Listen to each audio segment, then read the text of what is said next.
Friend, कशा आहात तुम्ही? आय होप सगळं ठीकच असतात. तर माझ्या कुकिंग चॅनलमध्ये मी तुमचं मनापासून स्वागत करते. आणि हो फ्रेंड्स, रिक्वेस्ट आहे की ही जी रेसिपी आहे ना, स्किप न करता असाच पुढे कंटिन्यू पाहत राहा. रेसिपीला सुरुवात करण्याच्या अगोदर तुम्ही माझ्या चॅनलला सबस्क्राईब केलं नसेल तर प्लीज रिक्वेस्ट आहे की माझ्या चॅनलला सबस्क्राईब करा आणि जेवढं होईल तेवढं शेअर आणि लाईक करायला विसरू नका. तर मी तुमच्यासाठी एक रोज नवीन छान छान अशी रेसिपी घेऊन येत आहे. आजही घेऊन आलेले आहे. चला तर मग वेळ न घालवता रेसिपीला सुरुवात करूया.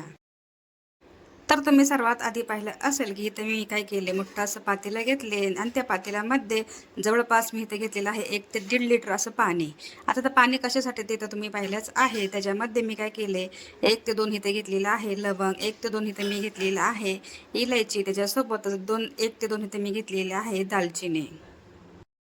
आणि ह्याच पाण्यामध्ये मी काय केले, ॲड केले आणि पाण्याला उकळी आल्याच्या नंतर म्हणजे त्याचे थोडंसं ना फ्रूट कलर मी ॲड केलं आहे. आता ते जवळपास तुम्ही पाहिलं असेल की अर्धा चमचे तुम्ही फ्रूट कलर घेतलेला आहे आणि त्याच्यासोबतच जर तुम्हाला कोणता कलर आवडत असेल ते इथं घेऊ शकता, म्हणजेच पिवळा वगैरे.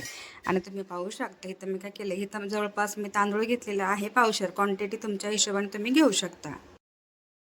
आणि पाण्याला उकळी आल्याच्या नंतर तांदूळ जे आहेत ते स्वच्छ धुतल्याच्या नंतर मी ते ॲड केले. आता तुम्ही म्हणता हा तांदूळ जे आहेत का पूर्ण शिजून घ्यायचे का नाहीत, फक्त 90%च आपल्याला इथं भात जो आहे तर इथं बॉईल करून घ्यायचा आहे. तर तुम्ही पाहू शकता एका चाळणीच्या साहाय्याने म्हणजे पूर्ण भात जो आहे तर मी काढून घेतला आणि त्याचं पाणी जे आहे त्या साईडला आपण काढून फेकून देणार आहोत. तर तुम्ही थंबनेलवरून किंवा टायटलवरून ओळखलेच असेल की आज आपल्या रेसिपीमध्ये अशी कोणती खास रेसिपी आहे. हो, आता ना मोहरमचे दिवस चालू आहे आणि त्या मोहरममध्ये कोणती कोणती अशी म्हणजे पारंपरिक पद्धतीने रेसिपी बनवतात ते तुमच्याशी इथं मी शेअर करते. तर ह्या रेसिपीमध्ये ना थोडंसं मी ट्विस्ट देण्याचा प्रयत्न केला, म्हणजे मी केला आहे थोडक्यात, म्हणजे थोडंसं वेगळ्या पद्धतीचं तुमच्यासमोर मी घेऊन आले. तर मी काय करते, जेली तयार करून घेते. तुम्ही पाहिले असेल जेली क्रिस्टल तर मी घेतलेलं आहे. तर ह्याला साखर वगैरे जे काय आपण पावडर टाकली ते किती क्वांटिटी वगैरेमध्ये टाकले ते तुम्ही पाहू शकता. आता ह्याला काय करायचं, साखर विरघळेपर्यंत पूर्ण असं एकसारखं ढवळून घ्यायचे आणि पूर्ण साखर वितळली ते एका प्लेटमध्ये ह्याला काय करायचे,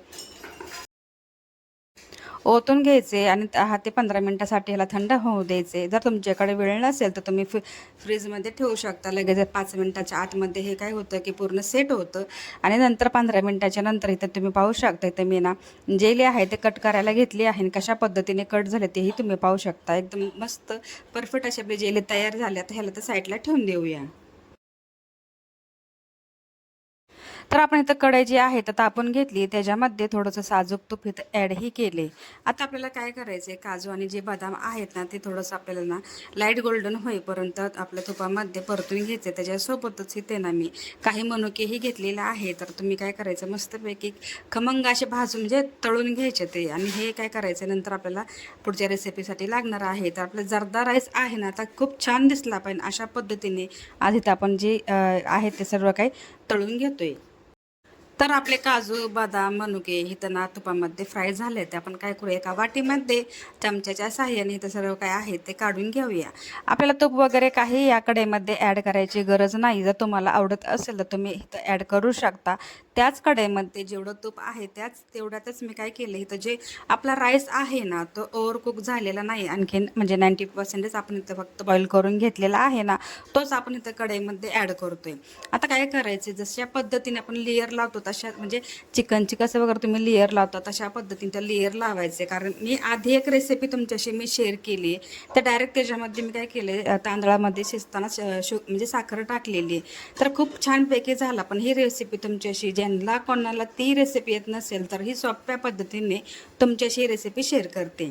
तर तुम्ही इथं ह्या स्टेजला पाहू शकता. इथं मी काय केलं आहे, तांदळाचं थर लावून घेतले, त्याच्यावरती अर्धा कप इथं मी साखर ॲड केली.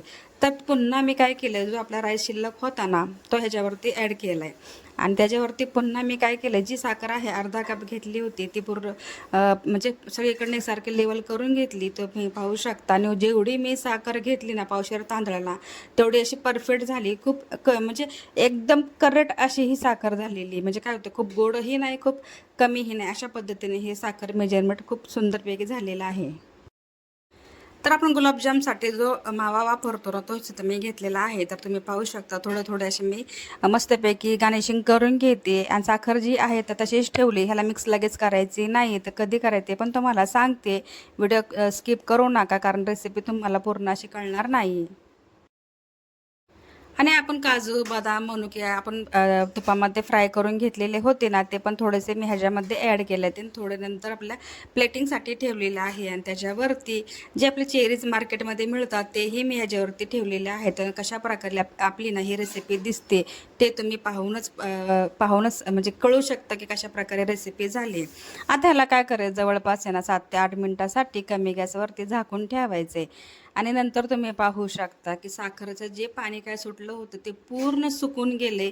आणि हो, तुम्ही पाहू शकता कुठंही एक टिपका असा दिसेल असं अजिबात नाही आहे ना. आपला जी राईस आहे कशा प्रकारे मोकळा झाला आहे ते तुम्ही पाहू शकता. इथे मी कोणतीही ट्रिक अशी वापरलेली नाही जेणेकरून आपला राईस एकदम सुटसुटीत असा होईल. नंतरच्या स्टेजला जर तुम्हाला मिक्स करून घ्यायचा असेल तर तुम्ही मिक्स करून घेऊ शकता. आता ही मी प्लेटिंग करते आणि प्लेटिंग मी स्लो मोशनमध्ये केली कारण तुम्हाला कळावं की राईस कशा प्रकारे आपला बॉईल झाले म्हणजे शिजल्या गेले कशा प्रकारे ते तुम्ही पाहू शकता. खूप सुंदरपैकी आपला जो जर्दा राईस आहे ना करेक्ट असा बनलेला आहे. तर डोळ्यांना असा खावासा वाटेल असं ही रेसिपी आपली झालेली आहे. म्हणतं भरलेच पण डोळ्यांना आकर्षक असं झालं ना काय की खूप सुंदर असं वाटतं का नाही. तर तुम्ही पाहू शकता आपले बाकीचे काय साहित्य मी ठेवले होते ते तुम्ही आता आपल्याला काय करायचं ह्या स्टेजला ना सगळं काय काजू आणि जे बदाम मनुके होते ते सर्व काय मी आपल्या प्लेटिंगवरती सजवलेले आहे. आणि तुम्ही पाहू शकता ह्याच्यावरती मी चेरीज न टाकता ह्याच्यावरती जेल ॲड केलेले आहे. तो कशा प्रकारे दिसते खूप सुंदर प्रकारे आपली ही जी रेसिपी आहे ना बनलेली आहे. त्याच्यावरती मी काय केले, जे आपले टुटी फुटी म्हणजे ग्रीन कलरचे असतात ते ह्याच्यावरती ॲड केल्यात. आणि पुन्हा एकदा ह्याच्यावरती मी काय केले, जे मावा आहे तो पण ॲड केलेला आहे. आता मोहरम स्पेशल म्हणलं की जर्दा राईस तो बनतो. त्यासाठीच मी ते काय केले, जेवढं होईल माझ्याकडनं तेवढं ते मी बनवायचा प्रयत्न केला. तरीही माझ्याकडनं एक चुकलं आहे. मी ह्याच्यात खोबरं टाकायचं लक्षात नाही. पूर्ण झाल्याच्या नंतर एडिटिंग करायला बसले ना त्यावेळेस माझ्या लक्षात आलं की एक चुकले माझ्याकडनं. पण असू द्या, काही हरकत नाही आहे. तर तुम्ही पाहू शकता की तर गुलाबजामुन जी आहे मधोमध कट करून घेतल्याच्यानंतर मी माझी प्लेटिंग ना करेक्ट अशी बनवून घेतली. परफेक्ट माझी ही रेसिपी झालेली आहे. तर फायनली माझी ही रेसिपी आहे ना मोहरम स्पेशल जर्दा राईस बनलेली आहे. तर कशा प्रकारे तुम्हाला वाटले ना की मला कॉमेंटमध्ये सांगा. व्हिडिओ आवडला असेल तर व्हिडिओला लाईक शेअर सबस्क्राईब करायला विसरू नका. भेटूया नेक्स्ट व्हिडिओमध्ये. तोपर्यंत स्वतःची काळजी घेत राहा. सर्वात महत्त्वाचं खात राहा, आनंदात राहा, हसत राहा आणि आपल्या चॅनल जेवढं होईल तेवढं शेअर करायला विसरू नका. सगळ्यात महत्त्वाचं गोष्ट म्हणजे ज्यांनी हा माझा व्हिडिओ पाहिला असेल ना त्यांचं खरंच खूप मनापासून धन्यवाद करते ना. हा व्हिडिओ मी इथंच एंड करते. बाय.